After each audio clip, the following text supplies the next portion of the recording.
Hey everybody, it is March 2nd, 2017, and this is your episode 84 of Percussion. I'm your host, Casey Cangelissi.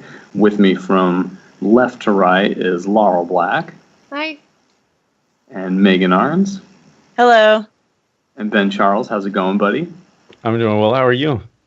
Oh, fine, thanks. I'm in the conference room of the Country Inn and Suites in Cookeville, Tennessee. And it's really nice. Is it 7 a.m. for you as well, or is that just Megan and me that are suffering through that? It's 7 a.m. Coffee. Yes. Ben, you have some gifts in the background. What's up there? What is? I got some steel pan mallets, and Nice. yeah. Well, that is exciting. Hey, you guys, well, listen, the last time this person was on the show was episode 2.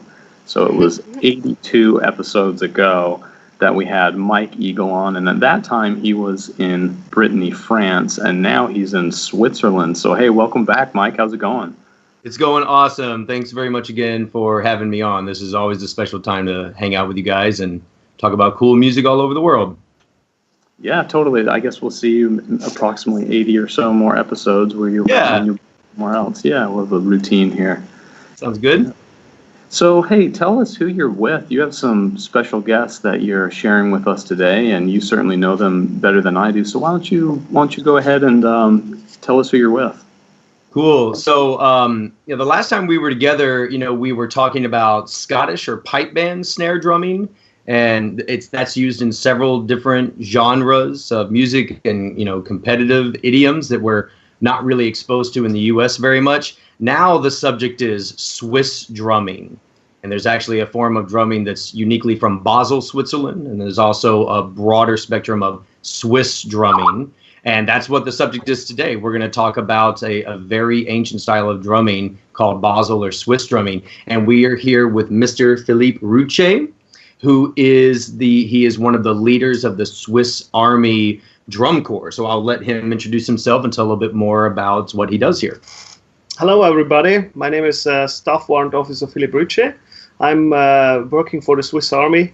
I'm responsible for the whole education of the drummers. So it means I'm responsible for our conscripts doing the conscript school, but I'm also the drum major from the Swiss Army Central Band.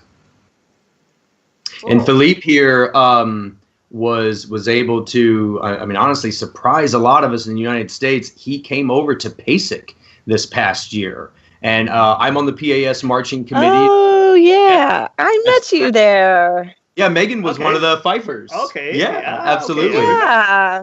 This was the Swiss.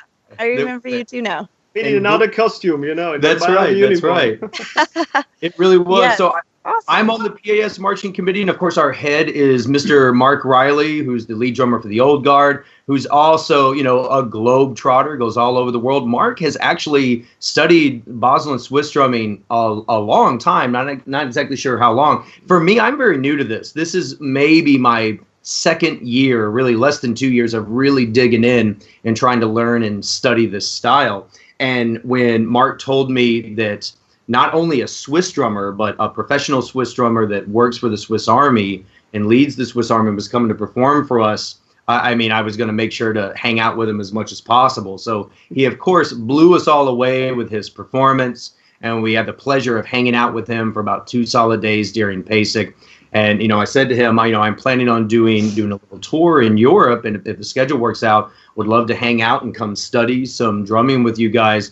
So it's been an absolute pleasure hanging out with the Army guys. They have a concert band percussion section that does concert band and percussion ensemble literature. So we worked with those guys yesterday. And then today we did a big block of Swiss drumming, some Basel and some more contemporary Swiss drumming. And then we've also talked about some American drumming and Scottish drumming. So it's really been a really diverse day. And to me, it's really that's the benefit and the purpose of these travels and meeting guys like this is getting to exchange all these experiences and these different styles of music that we have all over the place. Because just like we don't have a lot of exposure to Swiss drumming in the United States, they don't have a ton of exposure to, let's say, American or Scottish drumming over here. So it really is a pleasure getting to hang out and share things with these guys. Mike, speaking of how it is different, and feel free to, talk about this later if you want. How is what you're doing right now different from what you taught us about in Brittany, France, and I think it was Cap Cabal and Basel drumming?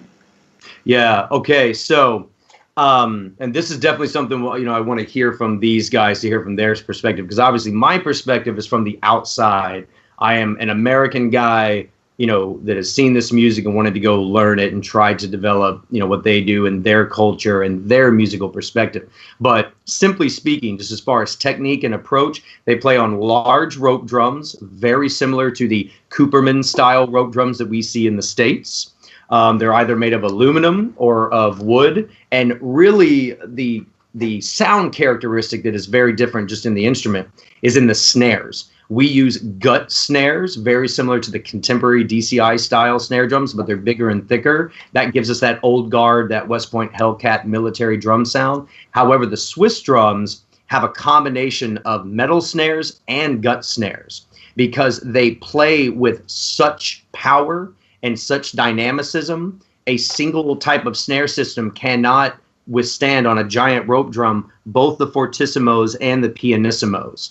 So the construct of the drum is very similar, but the snare system is really what makes it different. It's simply a snarier, more colorful sound than what we have in traditional American fife and drum, or of course contemporary Kevlar drums. The technique is really where it's at. So, we thought about maybe trying to play some stuff for you guys, but again, we've got some really cool videos that you guys can plug in that'll definitely show what it is.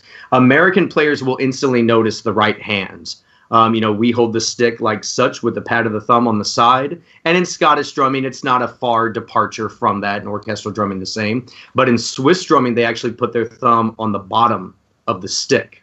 And that might seem very limiting. And if you're new to it, it certainly feels limiting. But when you actually see how they move their body with this almost a combination of a rotary motion and a piston motion together to really get this awesome power out of the stick and this amazing control at the low end, it really is something that attributes to the unique style and articulation that, you can emulate with an American technique, but you really can't have the same sound and power without this. In the left hand, they hold a traditional grip.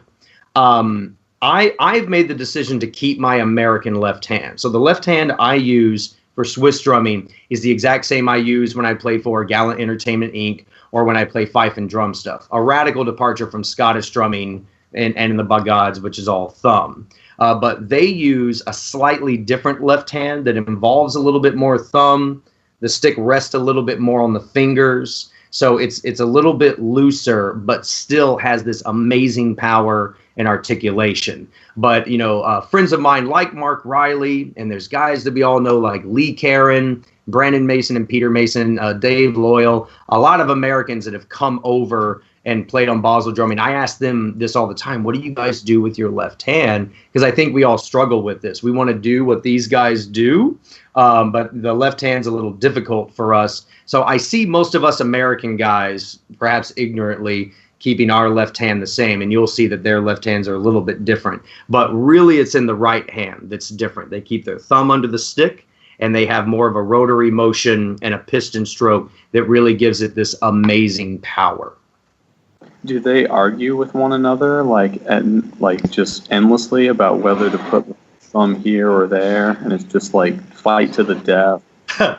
Well, there's certainly disputes about musical interpretation, like there is everywhere. My goodness, but no, for technique, it's just what they all do. So whether you're a Basel style drummer or whether you're more a contemporary player, the thumb is always underneath the stick. And I've had Americans ask me, I've had them say, why would you do that? Why in the world would you play like this? Because again, if you're not used to it, it seems very limiting. And to me, of course, if I see another culture doing something, I want to be as open-minded as possible and learn about what they do, just assuming it's going to be awkward for me being new to it. But if you think about just people, just not musicians, just people 400, 500, 600, 700 years ago, no one held sticks like this. If you just hand a stick to a person today, just a normal person, they're going to grab it like this. So I actually think there's something natural and intuitive about just holding a stick like so. And, if you see paintings of the United States or of, parts of Europe back in the 16 and 1700s, and if you see drummers in those paintings, they don't look like this. They look like that.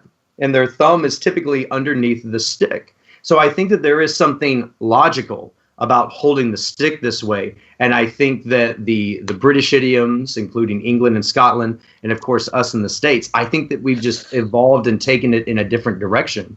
But I think that there is something very intuitive about holding the stick this way. And I mean, even for me, I get chopped out really quick. I can play like this for maybe about 45 minutes, and I start getting tired. I don't ever get tired of Scottish drumming. I don't ever get tired playing American. But my right hand still has a lot of developing to do because it just demands so many different muscles, and it's such a very masculine way of playing as well.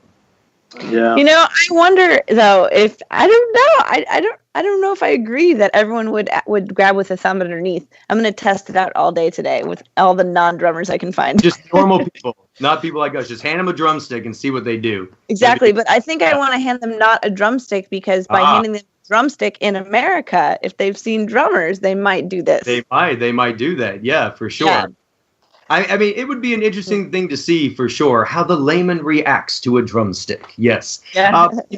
For me, it's typically when Americans ask me, why do they do this? What are they doing? I try to say, well, first, let's be open-minded. There's a lot of people that do this. They've done it for a long, long time. And again, I think that there is clearly something that makes sense about it, even if it feels awkward to us at first, This might be a really ignorant question, but is this this style of drumming something that people learn from a young age? And is it taught to 8-year-olds, or is it something that develops later on?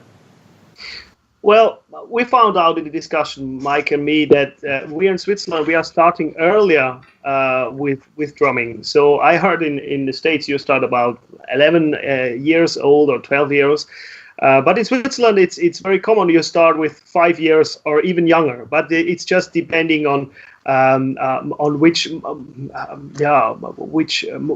the motor of a young kid. But I think 5-6 years it's a normal age in Switzerland to start drumming.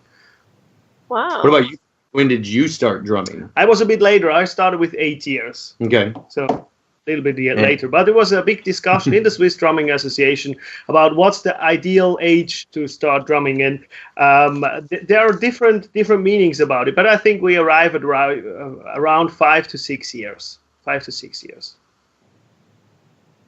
I find it's similar in some of the other idioms and in Scotland and Ireland and other places outside of the U.S. They start them really, really young. And for in the States, we have bands. So when you're in 5th, 6th grade, you start bands.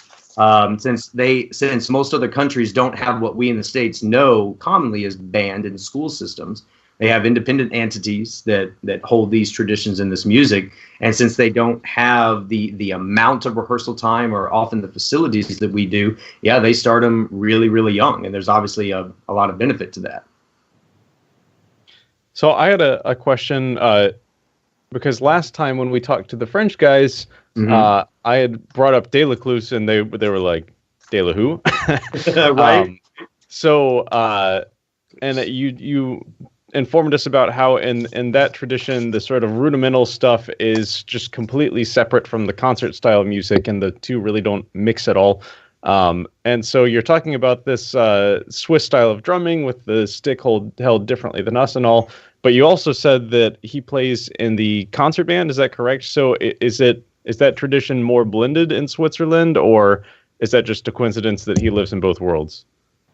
No, these are definitely two different worlds. If you can see the example from the Swiss Army, for example, we had yesterday the percussionists in the classroom when Mike was teaching American and Scottish style. So these guys are really on classical percussion. They can choose on modern percussion, so more on drum set, or classical percussion with all the mallets and all the stuff.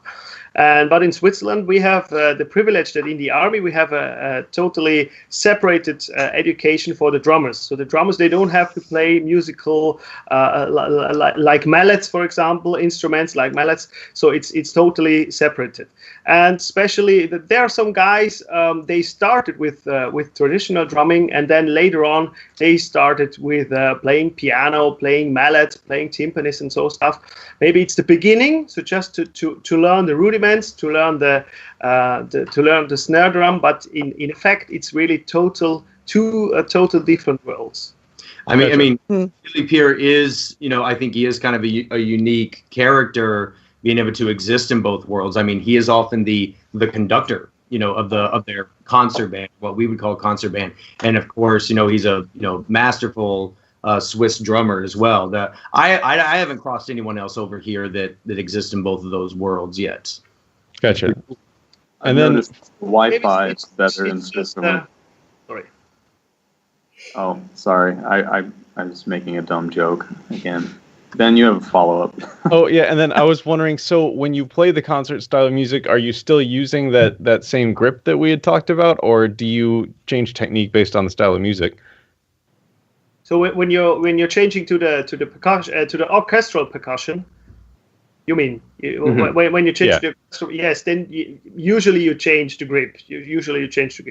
Gotcha. Compared to yesterday, the most of them, they were playing with matched grip. So, yeah, exactly. I mean, even when I was giving them, a little demonstration intro to American drumming and Scottish drumming, I said, I'll talk a little bit about technique, but I really want you guys to feel comfortable, just focus on the music and the style. And yeah, most of them were just playing match grip because they were, in all aspects, just concert percussionists that had little, if any, Basel training. And like Philipp said, maybe they did that when they were younger, but the bulk of their training since then, and now their role in the army is as concert percussionists, just like we would have in high schools and colleges in the States. I think the big advantage we have in the army is that we can bring together these two worlds. So we started last year. We started to make concerts, to make projects together with the percussionists and the drummers, and it was a big success because the percussionists it's a new world for them to see. Okay, wow, this technique and all the stuff, all the rudiments, they are playing very well. And for the drummers on the other side, it's unique that they have this big variety of different instruments, different techniques. And so we have a unique chance in the army to bring these two worlds together, because in civil, usually you're drumming in a civil drum corps, or you're in an orchestra, you're doing orchestral percussion, but never together. And so this is really a big chance in the army to bring these two worlds together. Well, correct me if I'm wrong, but this difference of thumb down like this, I mean, this is. It's for the volume and the power and the endurance, right? More than anything. I think it's for sure it's a question of power. If we talked this morning a lot about creating sound with velocity or with how you say it? Weight, yes, yeah. Velocity and weight. And I think we are working a bit more with power, with velocity, than with weight. But it's an interesting aspect also to exchange, to talk about. Okay, maybe you have a looser grip or you have a heavier grip. But for the traditional Swiss style, you need power. So it's really the reason you hold your stick quite tight and you play the drum like this. So, Philipp, can you talk to us a little bit about your perspective on Swiss and Basel drumming? Because again, I mean, this is still very, very new to me, and I can talk to these guys about it, but it'll be from kind of an ignorant perspective or a new guy perspective. Can you talk to us a little bit about what the technique has felt like for you developing over the years, or just how you approach this style of drumming? So maybe I have to learn. I have to say I learned drumming not in Basel. I learned it outside from Basel, and we can say in Switzerland there's a Swiss style of drumming. So you have different regions where you learn drumming. It's sometimes it's depending on which instruments you have beside. You are not only the drums. You have some flutes, wood flutes, or you have the Basel piccolo flutes. You have clairons. It's like a bugle, or you have the traditional drum corps. And I learned in a band or in a drum corps with clairons. It's an instrument coming from France, and there you learn the rudiments, you learn the style. It's not if you learn the style in Basel, of course you're more concentrating on these Basel marches, on the Basel rudiments, on these classical rudiments, doublets, and all the stuff.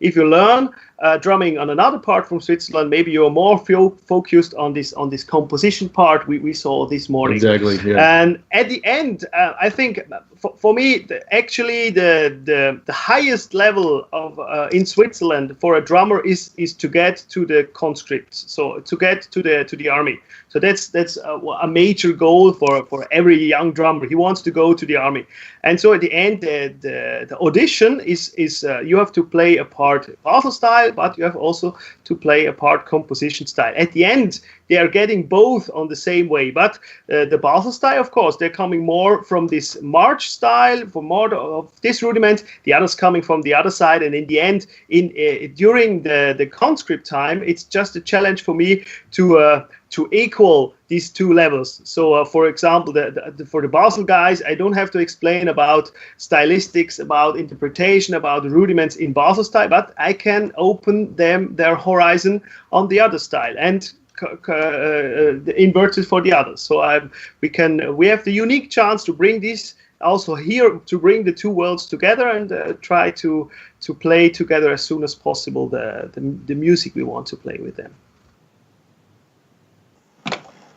That's great. Did you have something, Megan, or did it pass? Yeah, it's a little bit of a change of subject, but Philippe, I'm wondering, with the Basel Tattoo, how much organizing is your unit doing for that festival? And I'm sure you participate, but that must be a large part of what you do, or it must be a significant event each year. Can you tell us a little bit more about your involvement with that? Well, yes, we are participating at the festival this year, the 2017 edition. We will be there with our conscript band. And if you see, our conscript time is limited to 21 weeks. So this is the basic training conscript time. And after 21 weeks, we are finished with the basic training. And then you're doing repetitive courses every year, for 3 weeks every year. So that's our milli system in Switzerland. So we don't have a professional army. We have our milli system where everybody has to do military service, and after its conscript time and after its repetitive courses, we say, after spending around 430 days in the army, you are finished with your service. But if you say, okay, Basel Tattoo, we are investing about, let's say, in total 10 days of training, especially for the Basel Tattoo. So that's included to prepare the music. That's included to prepare the show, the drum show, and all the stuff. But it's, of course, it's a highlight for the conscripts, because at the end, I bet it's at the end of their time. Yeah. And perhaps, Megan, if I understand your question, in other countries, the military bands host the tattoos in their respective countries. Yeah, the Swiss Army band doesn't actually host the Basel Tattoo. I see. That's the Basel Tattoo is an independent thing in and of itself. Yes, that puts on the tattoo every year, and obviously does a fantastic job with it. Yeah, for sure. Cool, awesome. And just, I guess, one follow-up question to the Army service. At what age do people typically serve? Is it 18 or? From 18 to 22 usually. So they can do earlier service with 18. Usually you're going with 20 years, but there's a range 18 to 22. So. And when you say 400 something days, that's spread out with breaks and things. So it's not just a little more than a year. It's like spread out over No, it's the 430 days. I think it is split out in the conscript time, so 21 weeks, and then every year you have to do your repetitive course. It's a 3-week course, and you do it seven times. So if you're really doing all the service in a row, you finish your army service in 27 years plus minus. But there's a possibility. For example, if you're studying at the university and you have your final examinations, you can demand to not doing the service in this year, but to do the service next year. So there's a range from 27 to maximum 32 years. But with 32 years, a soldier in Switzerland has finished his military service. I see. Oh. And we'll definitely send you guys videos of both the Swiss Army Drum Corps and the concert script or their concert band live in action, so you can check out the sort of stuff that they do. I have something that I would really like Philipp to talk about, because I think this is super interesting. I think maybe the first time any of us ever heard about Swiss or Switzerland in any musical context for us drummers, maybe the Swiss Army Triplet that's been on that rudiment chart that we've had for a long time. And even, as I started growing up and started learning more about other worlds and stuff, I just always instinctively called that a Swiss Army Triplet. Then I started hanging out with Swiss drummers, and they don't have any idea what I'm talking about. So, Philipp, could you give us a bit of lowdown on the Swiss Army Triplet, since we're here with the man in the Swiss Army?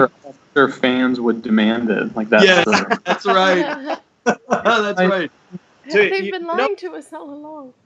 Exactly. We've been just doing our own thing in the States, but here we are. Let's get the truth. Tell us about the Swiss Army Triplet. Yeah, the truth is, of course, the Swiss Army Triplet was used in the army. So it's coming out from this, we called it ordnance marches. These are 12 marches every soldier has to learn by heart. These marches were used to march in front of the band or in front of the platoon, whatever. When you're marching, you play these ordnance marches. And there's this Swiss Army Triplet. But the problem we saw yesterday, or the fact is, we are using this Swiss Army Triplet in tempo 116. So it's a 6/8 line, 6/8 bar, and we are using it only by the tempo. That's a maximum tempo. And yesterday, this guy here arrived and said, "Let's do some Swiss Army Triplets." And I said, we should reduce the tempo. And also on the left side, it's not existing on the left side. That's a variation. So the Swiss Army Triplet, yes, it's coming out from the army, but it's used much slower in our marches. So. There it is. I love it. I think about the Swiss triplets in those Mitch Markovich solos, and just how freaking fast he asked for them to be. Yeah, and you play them this high, and exactly. You have to, exactly. Again, it's such an interesting thing, because again, in the Basel marches or in Basel music, I mean, you never see that figure. So for me, I mean, that's always been my understanding of Swiss drumming is Basel drumming. And score after score, I don't see a Swiss Army Triplet anywhere, and they don't exist there. Only in the Swiss Army do they play them, and again, much slower than Mitch Markovich, that's for sure. Yeah. Well, we have another Philipp here that I'd love to introduce you guys to, because again, I know to some people out there it may seem a little confusing, Swiss drumming, Basel drumming, and obviously if we had more time, we could dig into both, but. I think that for most Americans, if they want to learn this style or learn this thing that we're talking about, what is it, where is it, why is it, we're actually talking about Basel drumming a little bit more than Swiss drumming. And Basel drumming really is I think, historically the most interesting and relevant. And the festival for which, we are all together is called Fasnacht, which is essentially Basel's carnival. And I can give you my limited American perspective, and then I want to introduce our other Philipp here. So essentially, it could be that Basel drumming is the oldest style of rudimental drumming in the world. It could be. And it could also be that Fasnacht, Basel's carnival, might be the oldest drum festival on the planet. And they shut down the town of Basel for about 3.5 or 4 days. And there's nothing but tens of thousands of drummers and fifers just marching through the streets. And what we call drum lines or drum corps in the States, they call trommel groups here. And if the trommel groups include fifes, then they're called cliques. And there'll be cliques and trommel groups that have hundreds of people in them, not dozens, hundreds, just cruising down the street, all playing the same Basel marches. And I mean, it's just absolutely amazing. Because it sounds very chaotic, and it can look very chaotic when you see videos or photos. Because you see these guys in these crazy masks that look like weird clowns and all this stuff. But it's historically very important to them and their culture. It's who they are as a people, and that the drumming is right alongside that. You know, I think in so many other cultures, drumming and music is maybe the 20th thing you talk about. But for people in Basel, Switzerland, I mean, it's basically number one. And so it is nonstop drumming through the streets of Basel, and it's an amazingly, you know, beautiful thing. So we have here Mr. Philipp Meyer. I'm going to shift this over here a little bit. Hi, guys. So Philipp Meyer, again, I'm going to let him introduce and talk about himself a little bit because, you know, but for me, the best thing I can tell you is he is the current Basel drumming solo champion. They have a bunch of different solos for trommel groups and soloists in Switzerland. And not too long ago, they had the traditional style of their Basel style solo championship. And Mr. Meyer here won it. And we'll definitely send you a video of him doing that because it's really, really awesome. So, Philippe, please, let's introduce yourself and help us understand Basel drumming a little bit more. Hi, guys. I'm Philipp Meyer. I'm from Basel. And I learned drumming with 4.5 years. So I was a bit earlier, but you started drumming at 4.5 years? 4.5 years. But it just was because my father had some connections. Actually, it's not true that in Basel you start drumming with 4 and 5 years. It's just 8 years with us, 7 or 8 years. So you had a 4-year jump on everyone. That's cool. So it's just because of my father. Fantastic. Yeah, and I came into a clique. I hope you know what that is. It's just we have drummers and fifers in my clique, and we are really a big clique. How many members are in this clique?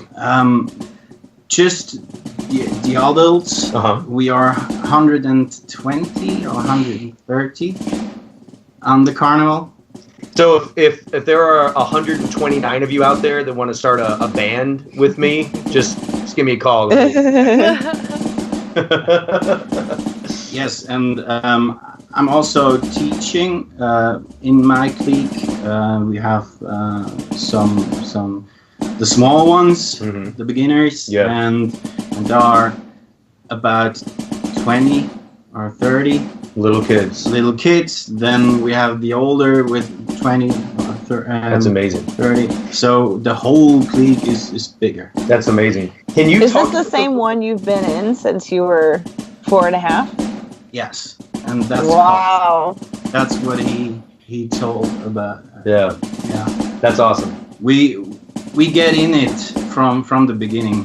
So most of the guys from Basel learn from their own fathers, and they are all in the same clique. It's kind of a family thing also. That's awesome. Philip, can you talk about the music a little bit? Can you talk about the drumming from your perspective? What it sounds like, what it feels like, how it differs to you from other styles that you see around the world? I think the most important thing is drumming in Basel is culture. It's for one reason. It's just Fasnacht. And yes, of course, we have rudiments, we have techniques, we have all the stuff, and some understand also the more harder stuff. But actually, for the Fasnacht, just an amount of difficulty is needed to get to the point that you can do Fasnacht. So most of them in Basel doesn't need more, and because you don't have to be a solo drumming champion to participate in Fasnacht, right? Yeah, and the drumming is a little bit. We talked about it. The drumming is a little bit looser. Right, it's just looser. a bit that's slim. right. Just a bit. Yeah. That was Swiss German. Just a bit without borders. Right. You can do it your own way sometimes. Right. It's true. I mean, even though, again, to American eyes and ears, it sounds radically complex and powerful and dynamic, but he's right. I mean, you get on the streets of Basel and let's say you're drumming going on an hour, you're gonna get a little tired and it gets a little sloppy after a while. Then after a few years you say, well, that's what we're doing now. And so, all the different cliques and trombone groups kind of develop their own swing, if you will, to the music, which is, a really interesting thing for someone like me to sit back and listen to all the different interpretations of the same scores. How many different marches do you think that the drummers in Fasnacht learn? In our repertoire, there are about 40. 40. By heart. I think so. For Americans, that would be equivalent of saying, okay, everyone go learn 40 Pratt solos, and we'll see you at rehearsal next week. 40 John Pratt solos. Memorize them real quick, and then we'll see you at rehearsal. When I hear our band, that's. But I guess if you're also, I guess we could relate if you're in a traditional fife and drum corps. I mean, the repertoire would be probably around 40 tunes, Sure. I think. For sure, absolutely. Yeah. Absolutely. It's a lot of stuff, for sure. Yeah. hey Mike, To be fair, there are some solos for the drummers and solos for the fifers. Right. So Yeah. it's actually in the common about 35, and there are some. That's awesome. Yeah. I'm on 4 at this point, kind of 4.5 is what I'm aiming for Fasnacht this year. When I came last year, I just watched and took a whole lot of lessons, and this past year I've really focused on memorizing 4 and another one kind of. So that's all I'm gunning for this year. What's up, Casey? That's all. Very cool. Yeah, right? That's all what you- I'm told. I hope that's true. I hope only having 4 of 40 is okay. That's what I got. Everyone can play his repertoire. Good. So you can play with everyone.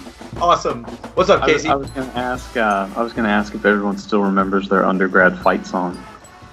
Oh, definitely. No, I don't. Definitely not. Don't? Oh man. I actually I was only in the band. I think. Let's see. I think I did 3 years, and I can't forget it. Anytime I hear a band count off a fight song, I can't help. It's really weird. But That's a good correlation, though. Yeah. My maybe. undergrad fight song was voted the most hated fight song by Sports Illustrated.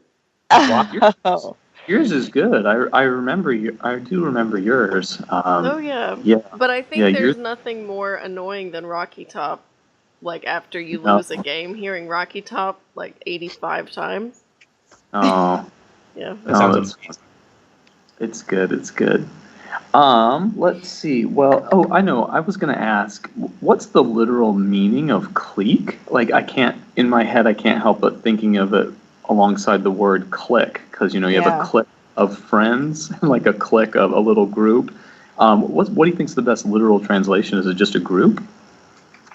Yeah, actually, it is. It is a group of people who has the same direction, the same thing they prefer, and they do every week, and they just exist to do Fasnacht. And sometimes, some cliques do competitions, Swiss and Basel, and some concerts. But actually, the meaning is we come together, learn these marches, and go to the Fasnacht. Yeah. Yeah. How do you think, because we've had a few, I feel like it was just a few years ago, some of our friends, including Mark Riley, and also I know George Willis was part of that little group, and they were just putting Facebook photos all over wearing the masks. And how do people do? How do people like Mike Eagle do coming to adapt to this style? Be gentle. No, actually, Fasnacht is a thing that comes from heart, and I think it's great that people like Mark Riley, like you, come to us and play it and feel what the culture means. It's not just drumming. You come together, you drink a beer, you put the mask on, and then it goes, and you feel it. It's not about the drumming itself. It's just the whole thing, and that's maybe the most important thing about Fasnacht. So we on Tuesday, it's Monday, Tuesday, and Wednesday. Tuesday, it's not the clique day. It's historically it's free. Tuesday was the free day, and now everyone's meet each other and goes with who I'm going with my best friend, and then we go there and there. The groups mix up, right? They kind of bust up and just play with whoever they want all day. And that's why your 5 marches are That's going to be all right. That's right. And we're actually, this year there are so many of, they call us international players, guys from outside of Basel and Switzerland. There's quite a few of us this year. So we're going to try to make like an international trommel group or clique sometime on Tuesday, because there's such a large contention apparently this year from a lot of different countries, not just the U.S. So that's going to be a really, really awesome thing for sure. Philipp, what about, can you talk your knowledge about the history of Fasnacht or the history of this drumming? Are there any, just maybe not outline the whole thing, but just important points that have been stressed to you that have been important, and why it's, why it is now so ingrained in the culture? Are there any little tidbits in there that would be, interesting for our American audience? Oh, I'm not the historic guy, but it came from what's Zunft? Philipp, do you know what the translation of Zunft is? It's just like, it's not coming from these cliques or something. That was a development that came further later. It's out of something official, like a guild. A guild. A guild. It's some guilds had some drummers first without fifers. And do you think that way back in the day were these military guilds or just normal groups of people? They clearly had some connection to that. I had think something, right? But as far as I know, they just that was the guild's purpose, and they marched through the streets, and then afterwards it became more and more a festival. I want to be a part of some drumming guilds back in the U.S. I think that'd be fun. Just get together and drumming. I think that's a good reason to gather. So some of the questions I got on Facebook had to do with what's a good way to learn this, and what benefit is it to a normal drummer or percussionist in the U.S. The best response I heard was actually from both these guys, and they said, well, there's lots of books out there. Most of them are not in English, and most of them are only published and distributed over here. But even if you have these books and you have some videos and recordings, these guys put it the best. They say, if you want to learn this, you have to come. You have to be here. Because it really is something you have to participate in and really feel to understand. And I mean, I remember when I first started talking to my friends about coming over, I was very insistent on playing. Said, no, come on, give me recordings, give me music, give me instruction. I'm going to learn this, I'm going to go. And they said, man, you really should just go and check it out. So last year, I think right after we did one of our other podcasts, I just came, and they were absolutely right. It is so overwhelming, and it's so different from anything else we have in the States. You really do just need to come and check it out. And if it's something that really catches you, like a lot of the music we love, then you start talking with guys like this who know it inside and out, and start working with them to practice it yourself at home so you can come back again and rock out in Basel. I mean, to me, it's, it was said to me by some guys before that if you're going to be a lifelong lover of rudimental drumming, regardless of style, even if you're not a Swiss drummer, you have to go to Fasnacht. John Beck said this to me at Eastman many years ago. I've had these conversations with so many guys who you wouldn't necessarily relate to rudimental drumming, and they all said the same thing, that you have to go at least once. And it's totally true. I mean, you can learn from us guys in the U.S. We can show you some things, but you really don't know it until you're here. And it really is a really special festival. And I think anyone that loves music, especially percussion, should schedule some time to come to Fasnacht, because it'll change how you look at things. It'll definitely change how you look at drumming. So to segue that into what benefit is there for American players, I often tell the story about being very frustrated that past the age 22 I couldn't drum anymore in DCI. That was, I didn't like that. So I found pipe band stuff that I could do my whole life. Great. And then I much later found Swiss drumming, and you can do this your entire life. So I think that there are a lot of American drummers out there like me that still you have something you want to express, and your hands still want to move, and your heart still wants to move. And this is definitely a style of drumming in a community where you can do that your entire life.